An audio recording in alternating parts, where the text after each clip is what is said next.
बेटा, आपकी मम्मी नहीं आई?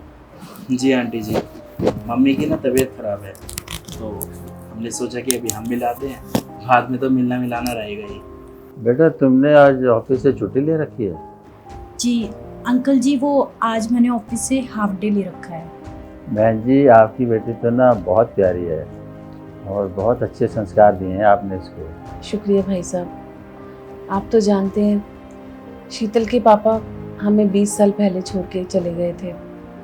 अपनी तरफ से मैंने पूरी कोशिश की है कि मैं इसको माँ और पापा दोनों का प्यार दे सकूं और दोनों की जिम्मेदारियां पूरी कर सकूं। बाकी मेरी शीतल है ही इतनी समझदार, सब कुछ खुद ही मैनेज कर लेती है।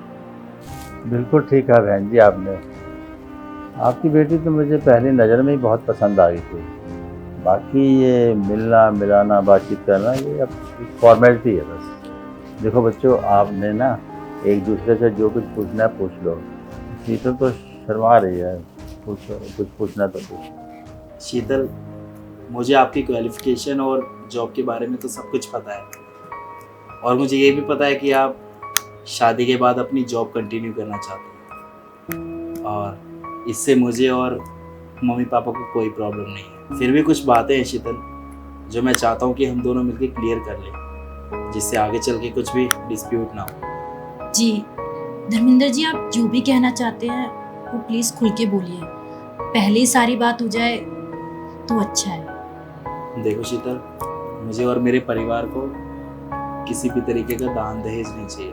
मैं तो सिर्फ इतना चाहता हूँ कि तुम मेरे माता पिता का ख्याल रखो, उनकी इज्जत करो, क्योंकि मैं अपने माता पिता से बहुत प्यार करता हूँ और मैं उनको कभी भी नहीं छोड़ना चाहता। और मैं आपसे भी यही उम्मीद करता हूँ कि आप भी कभी ऐसा नहीं करेंगे और ना ही मुझ पर कभी प्रेशर डालेंगे कि मैं अपने माता पिता से अलग हूँ। और अगर ये सब बातें आपको मंजूर है तो मेरी तरफ से हाँ है। बेटा, आप फिक्र ना करो, मेरी शीतल बहुत ही समझदार है।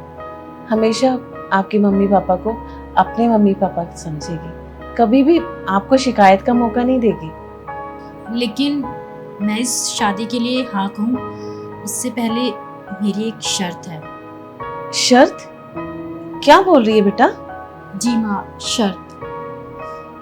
इस घर से मेरी ही विदाई नहीं होगी, मेरी माँ भी जाएगी मेरे साथ।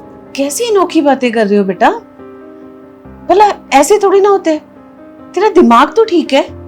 भाई साहब, शीतल की तरफ से मैं आपसे माफी मांगती हूँ। पता नहीं कैसी बहकी बहकी बातें कर रही है ये। एक मिनट।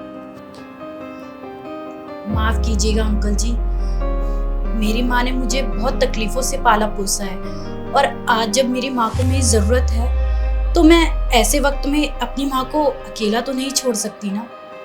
धर्मेंद्र जी देखिए, आपकी भी माँ है और आपको तो पता होगा एक माँ की अहमियत क्या होती है। और मैं आप लोगों से वादा करती हूँ, मैं आप लोगों को उतना ही प्यार दूंगी जितना कि मैं अपनी माँ से प्यार करती हूँ। और मैं आप लोगों से वादा करती हूँ कि मेरी और मेरी माँ की वजह से आपको कभी तकलीफ नहीं होगी। आपसे मैं वादा करती हूँ, मैं आपकी सारी जिम्मेदारियों को खुशी खुशी निभाऊंगी। जब मेरी माँ एक माँ होने के साथ साथ एक पिता का फर्ज भी निभा सकती है, तो मैं एक बेटी होने के साथ साथ बेटे होने का फर्ज क्यों नहीं निभा सकती। शीतल एक बात कहूँ, शीतल सचमुच तुम्हारी माँ ने ना तुम्हें बहुत अच्छे संस्कार दिए, तो इसलिए तुम्हारी जो भी बातें हैं, जो भी शर्तें हैं, वो सब मंजूर है। जो लड़की अपनी माँ का इतना ध्यान रख सकती है, इतना ख्याल रखती है, वो तो बेटा आके हमारे घर को स्वर्ग बना देगी, स्वर्ग। देखो बेटा, सिंगल मदर होने का क्या दर्द है, कैसे उस बेचारी ने पाला है, ये सब मैं अच्छी तरह समझ सकता हूँ। मैं समझ सकता हूँ कि सचमुच तुम्हारी माँ ने ना तुम्हें बहुत परेशानियों से पाला होगा।